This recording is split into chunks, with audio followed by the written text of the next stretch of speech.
लोग आपको कमज़ोर समझकर दबाते हैं, ये वीडियो आपको जीना सिखाएगी। आपकी खामोशी आपका सबसे बड़ा दुश्मन बन चुकी है। जानिए अब खामोश क्यों नहीं रहना। अस्सलाम वालेकुम। अपनी खामोशी का मकसद बदलिए। ज़्यादातर ख़वातीन समझती हैं कि खामोश रहना सब्र है, लेकिन जब आपकी खामोशी आपके अंदर घुटन पैदा करने लगे तो वो सब्र नहीं बल्कि अपनी शख्सियत का कत्ल है। क्या आपको लगता है कि आप जितना सब्र करती हैं, लोग उतना ही आपके सर पर सवार होते जा रहे हैं? अगर आपकी शराफत को आपकी कमज़ोरी समझा जा रहा है, तो आज की ये कड़वी कौली ख़ास आपके लिए है। वीडियो पे आ चुके हैं तो वीडियो को फुल वॉच कीजिएगा और एक छोटा-सा कमेंट भी लाज़मी कीजिएगा। अपनी राय का इज़हार कीजिएगा और चैनल को सब्सक्राइब करना, लाइक करना और शेयर करना मत भूलिएगा। मज़बूत बनने का पहला कदम ये तस्लीम करना है कि आपकी आवाज़ की अहमियत है। बात करने का अंदाज़ लोगों को ये मत सिखाएं कि वो आपके साथ कुछ भी करके बच सकते हैं। अपनी खामोशी को बुज़दिली का लबादा मत पहनाएं, बल्कि इससे एक ऐसी ताकत बनाएं कि जब आप बोलें तो आपकी बात का वज़न हो। अगले पॉइंट पे हम बात करेंगे हदूद कायम करना, बाउंड्रीज़, सेटिंग बाउंड्रीज़। ये सबसे अहम नुक्ता है, क्योंकि लोग आपके साथ वही सलूक करते हैं जिसकी आप इन्हें इजाज़त देती हैं। अपनी ज़िंदगी में नो कहना सीखें। बात करने का अंदाज़ हदूद का मतलब लड़ाई झगड़ा नहीं, बल्कि दूसरों को ये बताना है कि ये वो लकीर है जिसे आप पार नहीं कर सकते। अगर आपको किसी की बात बुरी लगी है, सख्ती से नहीं, बल्कि ये तरीका नापसंदीदा है। शाइस्तगी से, नरमी से सिखाएं कि आज तो आपने ये बात कर ली है, कल को ये दोबारा बात आप करेंगी तो मुझसे बुरा नहीं होगा।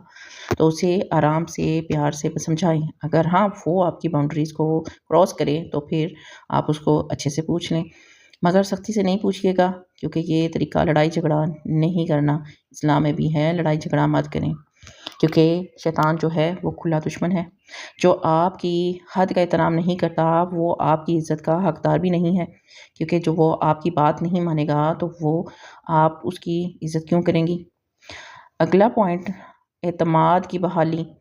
एतमाद बाहर से नहीं आता, ये तब पैदा होता है जब आप ख़ुद को अहमियत देना शुरू करती हैं।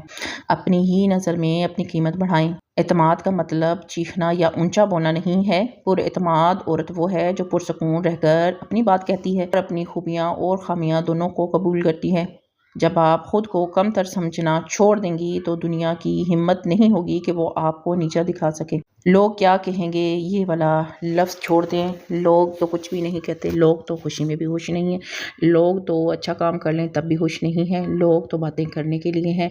लोग को छोड़ दें कि वो बातें करते हैं, क्योंकि लोगों के पास कोई और बात नहीं होती। जब बात नहीं होती तो लोग दूसरों के किरदार पे, दूसरों के लोग क्या कहेंगे ये डर, ये खौफ छोड़ दें, क्योंकि लोग बस आपके जनाजे पे इन्ना लिल्लाहि व इन्ना इलैहि राजिऊन ही कहने आते हैं। बाकी लोग किसी तरह खुश नहीं हैं। उनको खुश करना बहुत इम्पॉसिबल है।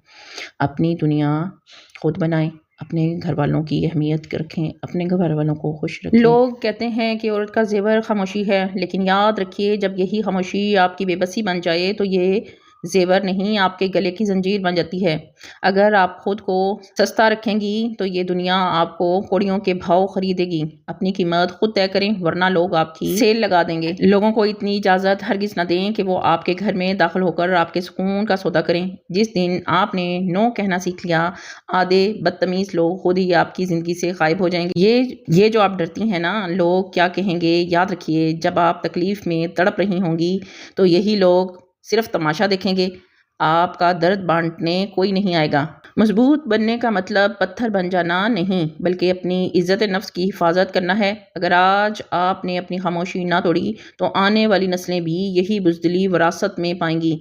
फैसला आपका है।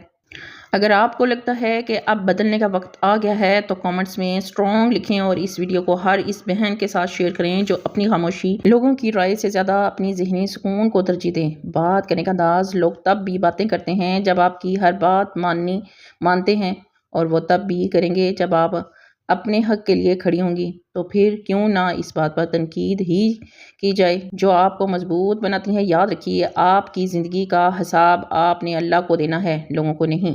अगर वीडियो पसंद आए तो लाइक, शेयर और कमेंट्स में अपनी राय लाजमी दीजिएगा। जज़ाकल्लाह।